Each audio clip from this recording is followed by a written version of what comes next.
Hi guys, and welcome to episode 9 of Dissemination Day. Our next 4 episodes are going to be focused on the topic of self-injurious behaviour, treatments for self-injurious behaviour, which I think can be a really difficult topic for a really difficult behaviour for support workers, parents or carers, or anybody really, to work through for a number of reasons.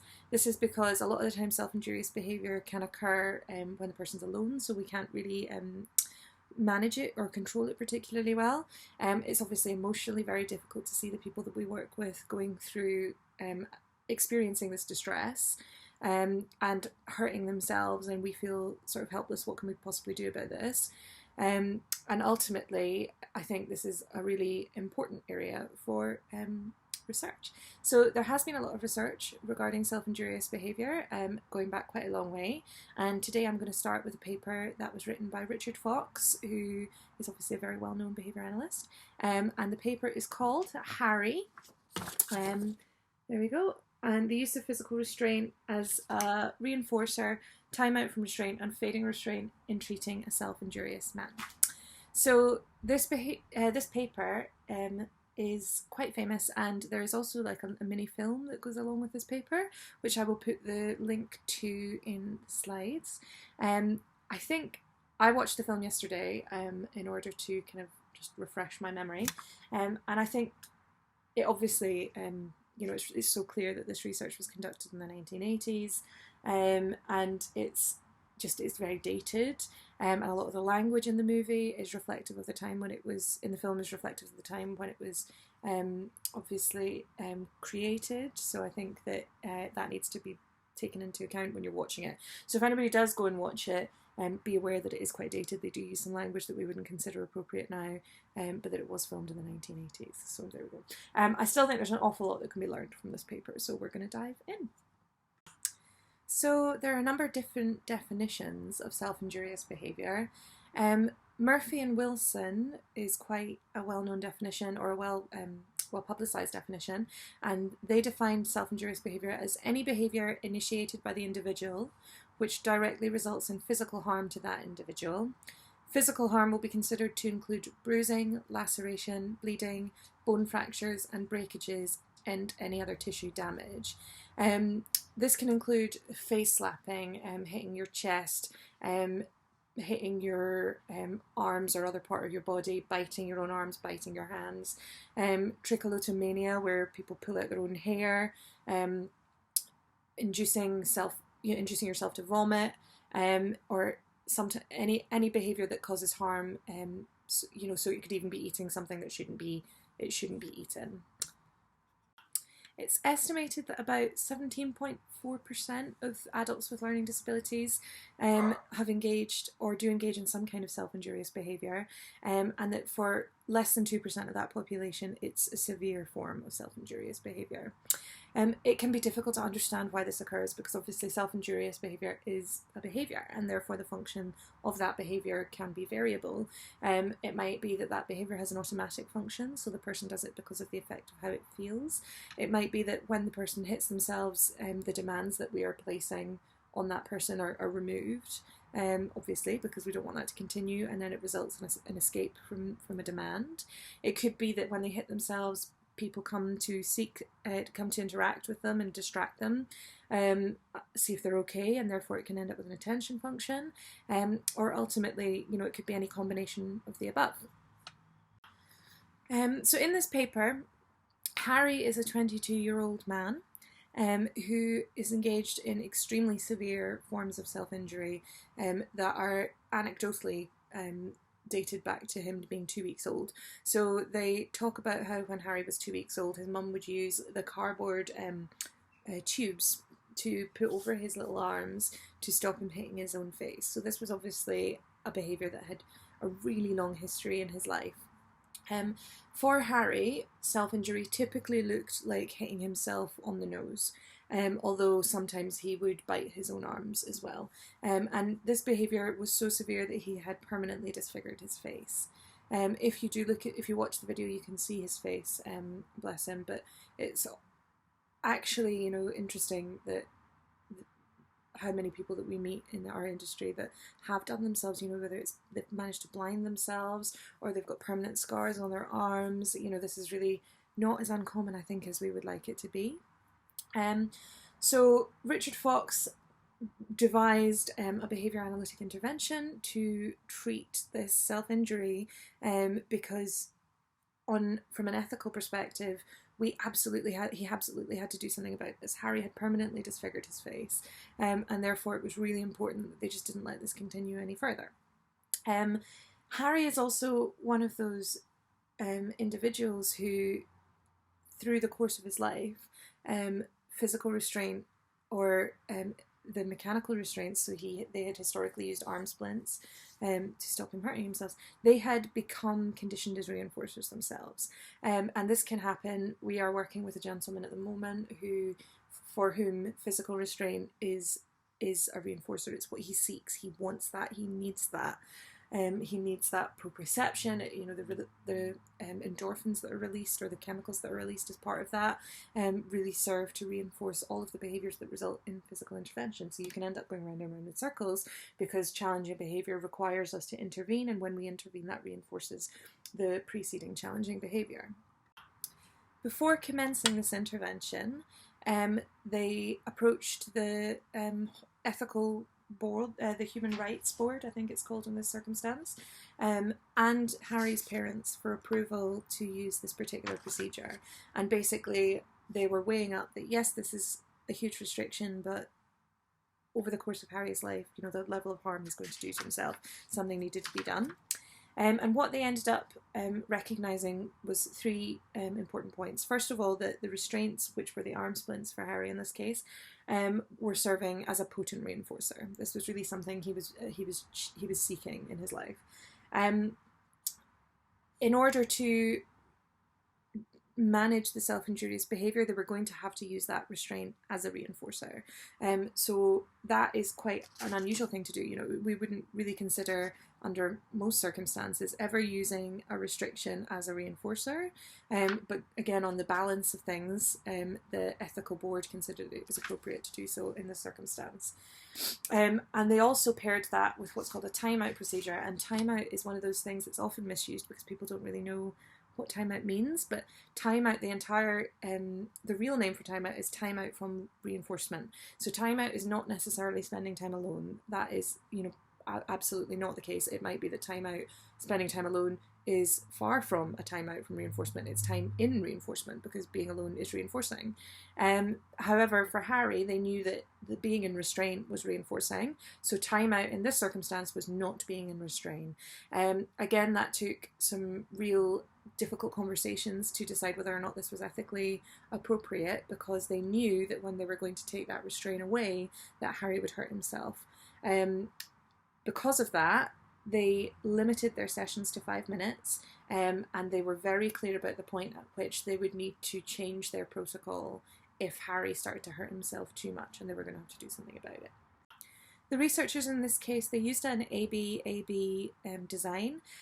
So what that essentially means is that A stands for baseline, so they look at the behaviour as it is without intervention, and B stands for treatment condition. So they go baseline, treatment, and then they go back to baseline, so they withdraw the treatment for a period of time, and the purpose of that is to really demonstrate that the behaviour is being influenced by the treatment and not by anything else happening. By demonstrating that, you can then re-implement the treatment and be absolutely sure that your treatment is what's creating this improvement. What they did was they used what's called a DRO, which means differential reinforcement of other behaviours. And essentially what a DRO is a DR no. It's when we reinforce the non-existence of a behaviour. So they reinforced Harry not engaging in self-injury by giving him his restraints. It was quite a novel idea at the time, but you'll see in the results that this is really quite interesting. They defined his personal SIB as hitting his head and hitting his face with his hand, hitting his thighs with his fists, and biting his arms. The head blows were considered the most severe form of self-injurious behaviour, but any form of self-injurious behaviour resulted in not accessing the self-restraint, the restraints. I think it's worth mentioning that at the point at which they decided they needed to intervene on this behaviour, Harry was only spending 30 minutes a day not in his arm restraints. This was a period of time where he was required to take his arm restraints off so that they could conduct personal care and exercise his arms. And it had been noted by the medical professionals that there was actually muscular atrophy occurring in Harry's arms because he was wearing these restraints so often. That half an hour period where he wasn't in restraint allowed the researchers to take baseline data. So essentially what they did was they counted or measured the frequency and severity of self-injury during that 30-minute period to allow them to establish their baseline. Once they were clear on their baseline, they implemented the first treatment session. And the first treatment session consisted of reinforcing Harry for not engaging in self-injury by giving him his restraints and implementing a 5-minute timeout for self-injurious behaviour. So what this looked like in practice was Harry was sat in a room with the researcher. The researcher would remove Harry's arm restraints and would say to him, "You can have them back in 5 minutes, provided you don't hurt yourself." Harry would then, in the beginning, would frequently hurt himself, and at that point they would say, "Okay, we're leaving the room with your arm restraints." They would wait for 5 minutes, that was the timeout period, and then they would come back in and try again. The very first day that they did this, they conducted an 8-hour session, which is just huge. So day one of treatment consisted of 8 hours, and actually it wasn't until sort of the end of the day that they really started to see massive changes in his ability to tolerate not wearing his arm restraints. I have to confess, I found watching the video at this part really quite difficult because Harry is saying, "Help me," he's clearly very distressed, he's hurting himself, you know. The researchers are sat with him, and I think it must have been so difficult to watch that and not give him them back, you know, because obviously you can tell he's distressed, you can tell that's what he wants. You're in an ethical quandary around whether or not we can let him continue to hurt himself in this way. And I think there must have just been such a sense of relief towards the end of the day when he started to respond really well to this treatment, and you know, they're thinking, "Oh, thank God, you know, this is really starting to improve." And the rate of improvement at that point was massive. But what they had to remember the entire time he was being distressed here is what they had been told by the medical professionals about the atrophy in his arms and the severe medical implications of him continuing to use this restraint throughout his life. As Harry began to engage in the treatment program more, and just to confirm, so if he doesn't engage in self-injurious behaviour, he receives his restraints for 5 minutes. If he does engage in self-injurious behaviour, the researchers left the room with his restraints, and there was a timeout for 5 minutes was implemented.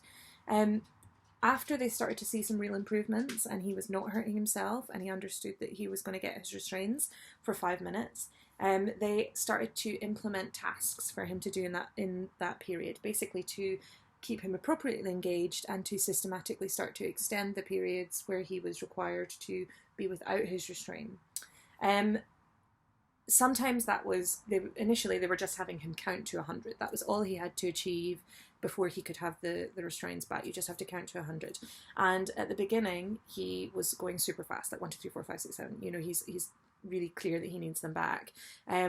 Quite quickly, he is able to slow down, and it's not perfect. There are episodes where they have to use the timeout procedure because he has hurt himself.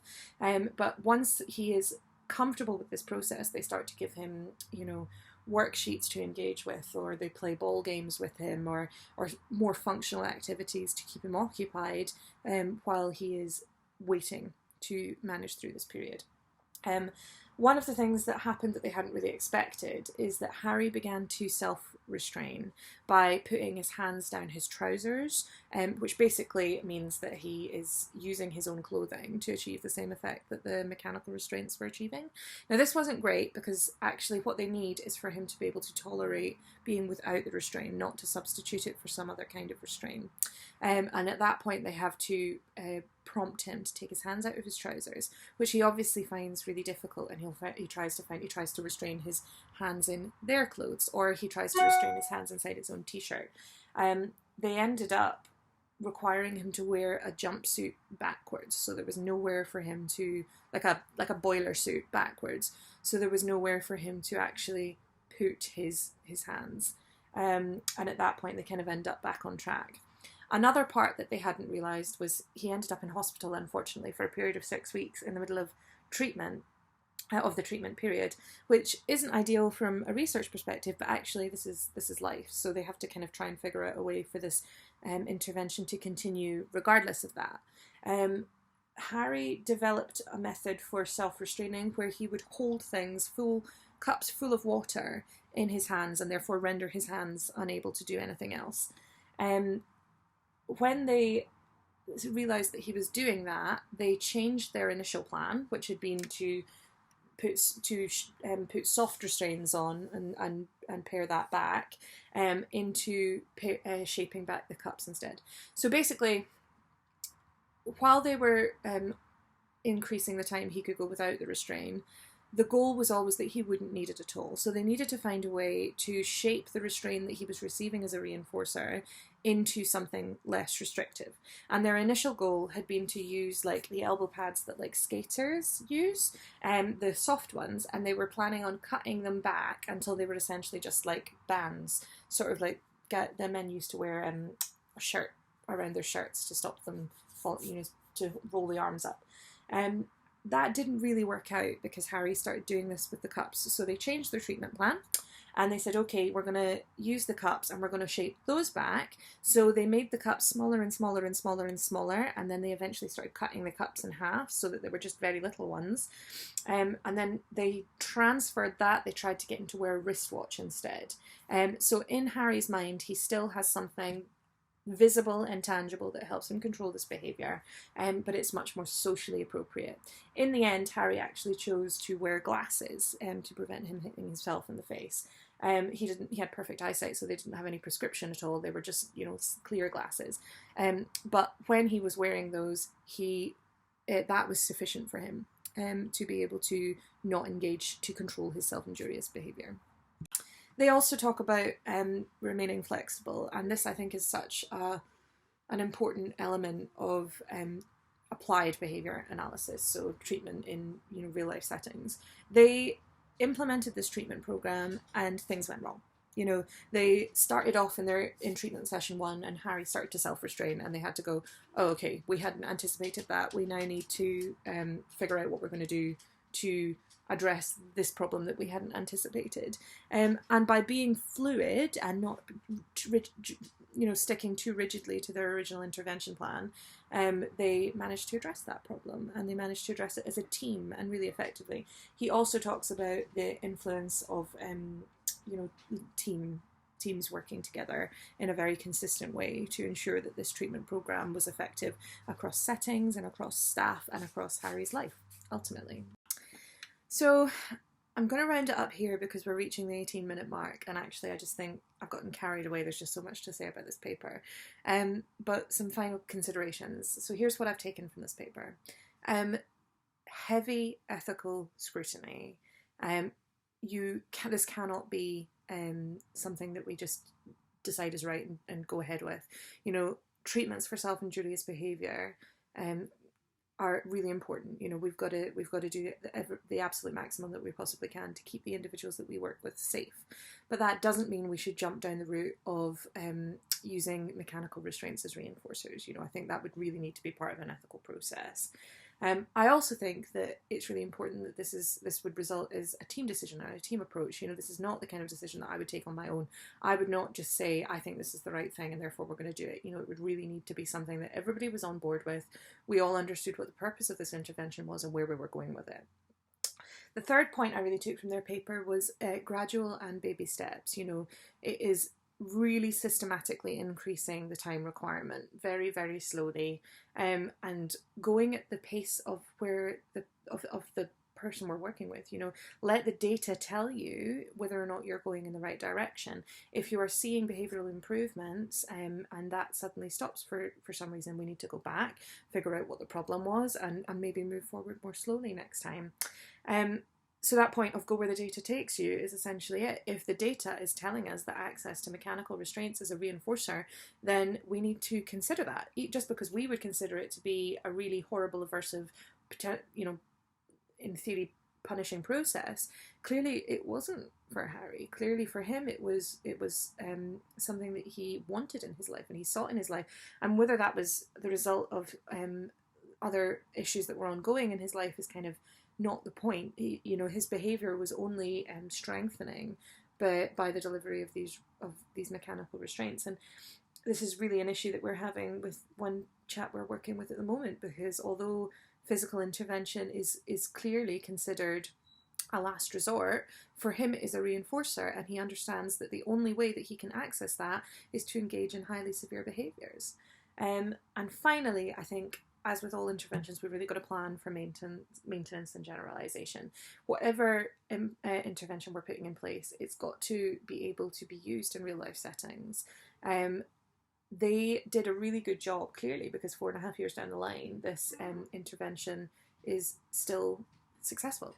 He is not engaging in self-injurious behaviour anymore, and they found a socially appropriate alternative for the mechanical restraints, where he's choosing to wear non-prescription eyeglasses instead, and that's something that he can do that is not going to draw any unwanted social attention to him, and has allowed him to access amazing opportunities in his life.